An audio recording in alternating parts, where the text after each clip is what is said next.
കൈരളിയുടെ reporter ഉണ്ടോ? Kairali reporter പോയോ? Mic എന്നിട്ട് പോയി. നിയമ പോരാട്ടത്തിന് പോവാണ്, കൈരളിക്കെതിരായിട്ട് പിന്നെ നിയമ പോരാട്ടത്തിന് പോവാണ്. എന്തൊരു വലിയ തോന്നിവാസമാണ് നിങ്ങൾ കൊടുത്തിരിക്കുന്നത്. ശ്രീ എം സ്വരാജ് പണ്ട് ഇത്തരം വാർത്തകളെ പറ്റി പറഞ്ഞൊരു വാക്ക് പറയാൻ എന്റെ സംസ്കാരം അനുവദിക്കുന്നില്ല. അദ്ദേഹം മുൻപ് ഇത്തരം വാർത്തകളെ പറ്റി പറഞ്ഞത് പിതൃശൂന്യ വാർത്തകൾ എന്നാണ്. അങ്ങനെ പറയാൻ എന്റെ സംസ്കാരം എന്നെ അനുവദിക്കാത്തതുകൊണ്ട് ഞാനത് പറയുന്നില്ല. വയനാടിനായി യൂത്ത് കോൺഗ്രസ് പിരിച്ചെടുത്ത തുകയിലും തിരിമറി എന്ന ആരോപണവുമായി ഒരു മാധ്യമം മുന്നോട്ട് വന്നു. യൂത്ത് കോൺഗ്രസിന്റെ അക്കൗണ്ടിൽ നിന്നും പണം വകമാറ്റിയെന്ന് ഈ മാധ്യമം വിമർശിച്ചു. സമയബന്ധിതമായി പൂർത്തിയാക്കുമെന്നായിരുന്നു രാഹുൽ മാങ്കൂട്ടത്തിലിന്റെ ഉറപ്പ്. പക്ഷേ മാസങ്ങൾ പിന്നിട്ടു. പിരിച്ചെടുത്ത കണക്കിനെ സംബന്ധിച്ച് ഒരു വിവരവുമില്ല. 83 ലക്ഷം രൂപ മാത്രമേ കിട്ടിയുള്ളൂ എന്നാണ് സംസ്ഥാന ക്യാമ്പിൽ രാഹുൽ നൽകിയ മറുപടി. യൂത്ത് കോൺഗ്രസ് ബ്ലോക്ക് കമ്മിറ്റികൾ അക്കൗണ്ട് വഴിയാണ് അത് കൈമാറിയതെന്നാണ് രാഹുൽ പറയുന്നത്. എന്നാൽ യൂത്ത് കോൺഗ്രസിന്റെ അക്കൗണ്ടിൽ നിന്നും പണം വകമാറ്റിയെന്ന് ആരോപിക്കുന്ന ഒരു വിഭാഗത്തിൽപ്പെട്ട, അതായത് മുകളിൽ പറഞ്ഞ കാര്യങ്ങൾ ഉറപ്പിച്ചു പറയുന്ന മാധ്യമത്തിനിട്ട് ഒരു കൊട്ടുകൊടുത്തു രാഹുൽ മാങ്കൂട്ടത്തിൽ. രാഹുൽ മാങ്കൂട്ടത്തിനെതിരെ ഇത്തരത്തിൽ ഒരു ആക്ഷേപം ഉന്നയിച്ച മാധ്യമത്തിനെ ഒരു പ്രസ് മീറ്റിന് കിട്ടിയപ്പോൾ വെറുതെ വിട്ടില്ല രാഹുൽ. എന്തായാലും മറുപടി ഒന്ന് കേൾക്കാം. കൈരളി ഉണ്ടോ? കൈരളിയുണ്ട്. ഞാൻ പറഞ്ഞത് ഒന്നെങ്കിൽ കൈരളിയുടെ MD പറയാൻ പറ്റത്തില്ല, കാരണം അത് ശ്രീ മമ്മൂട്ടിയാണ്, നമ്മളെല്ലാവരും ബഹുമാനിക്കുന്ന ആൾ. അതല്ലേ ഇപ്പോഴും MD. അദ്ദേഹത്തോട് ഏറ്റെടുക്കാൻ പറയുന്നില്ല. നിങ്ങളുടെ ഇപ്പോഴത്തെ ചീഫ് എഡിറ്റർ ആരാണെന്ന് പറഞ്ഞു കഴിഞ്ഞാൽ അദ്ദേഹത്തോടൊന്നെങ്കിൽ യൂത്ത് കോൺഗ്രസ് പ്രസിഡന്റ് സ്ഥാനം ഏറ്റെടുക്കാൻ പറയണം. അതല്ലെങ്കിൽ ഞാൻ കൊടുക്കുന്ന വാർത്തകൾ മാത്രം കുറെ പറയാൻ പറയണം. ഞാനൊരു വിഷയത്തിനകത്ത് നടപടി എടുത്തിട്ട് നിങ്ങളുടെ ന്യൂസ് എഡിറ്റർ തീരുമാനിക്കുകയാണ് ഇത് ഈ വിഷയത്തിലെ നടപടി എടുത്തതെന്ന് പറഞ്ഞു കഴിഞ്ഞാൽ ഒന്നെങ്കിൽ കൈരളിയുടെ ന്യൂസ് എഡിറ്ററോട് യൂത്ത് കോൺഗ്രസ് പ്രസിഡന്റ് സ്ഥാനം ഏറ്റെടുക്കാൻ പറയണം. അതല്ല ഞാൻ യൂത്ത് കോൺഗ്രസ് പ്രസിഡന്റെങ്കിൽ ഞാൻ എടുക്കുന്ന തീരുമാനങ്ങളെ കൈരളി അംഗീകരിക്കാനും പറയണം. അതല്ലാതെ സംഘടനാപരമായി ഞാൻ എടുക്കുന്ന നടപടികൾ ഞാനത് നിയമ പോരാട്ടത്തിന് പോവാണ്, കൈരളിക്കെതിരായിട്ട് പിന്നെ നിയമ പോരാട്ടത്തിന് പോവാണ്.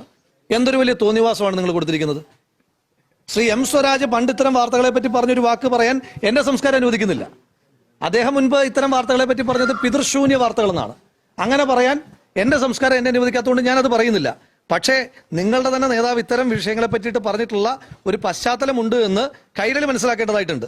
ഇപ്പോൾ ഞാൻ നിങ്ങളുടെ അറിവിലേക്കായിട്ട് ഞങ്ങളുടെ ഈ പിന്നെ ഒഫീഷ്യൽ വാട്സപ്പ് ഗ്രൂപ്പ് അങ്ങനെ പുറത്തുള്ള ഒരാൾക്ക് കാണിക്കാൻ പാടില്ലാത്തതാണ്. കൈരളിയുടെ റിപ്പോർട്ടർ ഉണ്ടോ?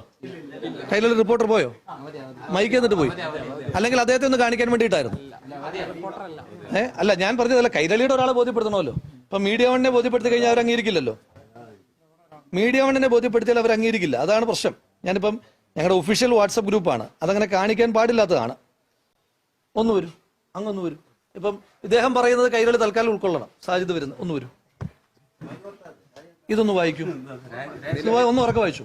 നിലവിൽ 50 സമാഹരിക്കാത്ത അസംബ്ലികളിലെ ഫൈനലിസ്റ്റ് ഇന്ന് വൈകുന്നേരത്തിനുള്ള ആരെങ്കിലും അക്കൗണ്ടിൽ അയക്കണമെങ്കിൽ റെസിപ്റ്റ് തരണമെന്ന് കൂടി അറിയിക്കുന്നു. കോഴിക്കോട് നോർത്ത് മാനന്തവാടി. എന്നിട്ട് ഈ അസംബ്ലികൾക്കെതിരായിട്ടാണ് നടപടി എടുത്തിരിക്കുന്നത്. അപ്പൊ എന്താണ് വിഷയം അങ്ങ് പറയൂ. 50,000 രൂപ അല്ല, ഈ വാക്ക് പറയൂ. 50,000 സമാഹരിക്കാത്തതെന്ന് പറഞ്ഞ ഫണ്ട് വെട്ടിച്ചു എന്നതിന്റെ അർത്ഥം ആണോ? സമാഹരിക്കാത്തതെന്ന് പറഞ്ഞ ഫണ്ട് വെട്ടിക്കാത്തതെന്നാണോ അതിന്റെ അർത്ഥം? ഞാൻ പഠിച്ചിട്ടുള്ള മലയാളത്തിൽ സമാഹരിക്കാത്തതെന്ന് പറഞ്ഞാൽ അത് പിരിക്കാൻ സാധിക്കാത്തത് എന്നാണ് അർത്ഥം. അത്തരത്തിൽ 50,000 രൂപ സമാഹരിക്കാൻ പറ്റാത്ത 19ഓളം അസംബ്ലികൾക്കെതിരായിട്ട് നടപടി എടുത്തപ്പോ കൈരളിയുടെ ഹീനമായ വൃത്തികെട്ട വാർത്ത, ഈ പിന്നെ ദേശാഭിമാനിയേക്കാൾ ചീത്ത എന്ന് പറയേണ്ടി വരും. ദേശാഭിമാനിയേക്കാൾ ചീത്ത എന്ന് പറയേണ്ടി തന്നെ വരും. അങ്ങനെ ഒരു വാർത്ത കൈരളി കൊടുക്കുകയാണ്. ഫണ്ട് വെട്ടിപ്പ് നടത്തി. നിങ്ങൾക്കിത് ശീലം ഉണ്ടായിരിക്കും.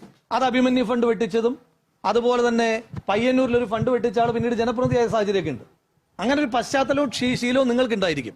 അത് വെച്ചിട്ട് നാട്ടിലുള്ള എല്ലാ സംഘടനകളും ഫണ്ട് വെട്ടിക്കാൻ നടക്കുന്നവരാണെന്ന് വിചാരിക്കരുത്. സമാഹരിക്കാൻ കഴിയാത്തതെന്ന് പറഞ്ഞാൽ അതിലൊരു വീഴ്ച സംഭവിച്ചു. അവർക്കത് സമാഹരിക്കാൻ കഴിഞ്ഞില്ല. പിന്നെ ഞങ്ങൾ സമ്മതിക്കുന്നു, ഞങ്ങൾ ഇവരെ പോലെ ഗുണ്ടായുസം കാണിച്ചിട്ട് പിരിക്കുന്ന ആളുകളൊന്നുമല്ല. അങ്ങനെയൊന്നുള്ള ഏർപ്പാടുകൾ ഞങ്ങൾക്കില്ല. അപ്പൊ അങ്ങനെ ഒരു വാർത്ത കൊടുക്കുമ്പോൾ അതാ ഞാൻ പറഞ്ഞത്, ഒന്നെങ്കിൽ കൈരളിയുടെ ഡയറക്ടർ എന്ന് പറയുന്നില്ല, സോറി മമ്മൂക്കയാണല്ലോ, കൈരളിയുടെ chief editor youth Congress president സ്ഥാനം ഏറ്റെടുത്തിട്ട് അയാളോട് തന്നെ നടത്താൻ പറയുക. അയാൾ അന്നേരം അയാൾക്ക് ഇഷ്ടമുള്ള വാർത്തകൾ കൊടുക്കാം. അതല്ല, ഞാൻ എടുക്കുന്ന നടപടിയാണ് എങ്കിൽ ഞാൻ പറയുന്ന വാർത്ത കൊടുക്കാൻ പറയുക. അതല്ലാതെ നിങ്ങൾക്ക് ഇഷ്ടമുള്ള വാർത്തകൾ കൈരളി കൊടുത്തിട്ട് സ്വാഭാവികമായിട്ട് നിയമ നടപടിയായിട്ട് മുന്നോട്ട് പോവുകയാണ്. ആ ചെറുപ്പക്കാർ നിയമ നടപടിയായിട്ട് മുന്നോട്ട് പോവുകയാണ്. കുറെ ചെറുപ്പക്കാരുടെ ക്രെഡിബിലിറ്റിയും ഇന്റഗ്രിറ്റിയും തകർക്കാൻ വേണ്ടിയിട്ട് ബോധപൂർവമായ ശ്രമം നടത്തുകയല്ലേ? നിങ്ങൾ കുറെ കാലമായല്ലോ എന്നെ പറ്റി ഇത് പറയാൻ തുടങ്ങിയിട്ട്. ഞാൻ നിങ്ങളോട് എത്ര തവണ പറഞ്ഞു? കൈരളി അടക്കമുള്ള മാധ്യമങ്ങളോട് വെല്ലുവിളിച്ചിട്ട് പറഞ്ഞില്ലേ, 1 രൂപ വയനാട് ഫണ്ട് ശേഖരണവുമായി ബന്ധപ്പെട്ട് 1 രൂപ വക മാറ്റിയതായി കാണിച്ചാൽ, എടുത്തതായി കാണിച്ചാൽ, വക മാറ്റിയത് പിന്നാണല്ലോ, പിൻവലിച്ചതായിട്ടെങ്കിലും കാണിച്ചാൽ യൂത്ത് കോൺഗ്രസ് പ്രസിഡന്റ് സ്ഥാനം രാജിവെക്കാന്ന് പറഞ്ഞില്ലേ? ഇനി അതിനപ്പുറം നിങ്ങൾക്ക് എന്തെങ്കിലും പരിശോധിക്കാനുണ്ടോ?